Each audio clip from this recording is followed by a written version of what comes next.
فلما استيئسوا منه خلصوا نجيا قال كبيرهم ألم تعلموا أن أباكم قد أخذ عليكم موثقا من الله ومن قبل ما فرطتم في يوسف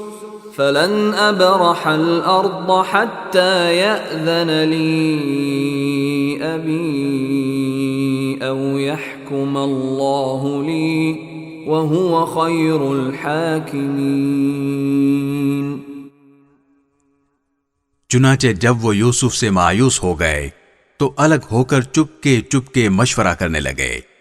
उन सब में जो बड़ा था उसने कहा, क्या तुम्हें मालूम नहीं कि तुम्हारे वालिद ने तुमसे अल्लाह के नाम पर अहद लिया था और उससे पहले तुम यूसुफ के मुआमले में जो कसूर कर चुके हो वो भी मालूम है। लिहाजा मैं तो इस मुल्क से उस वक्त तक नहीं टलूंगा जब तक मेरे वालिद मुझे इजाजत न दें या अल्लाह ही मेरे हक में कोई फैसला फरमा दे और वही सबसे बेहतर फैसला करने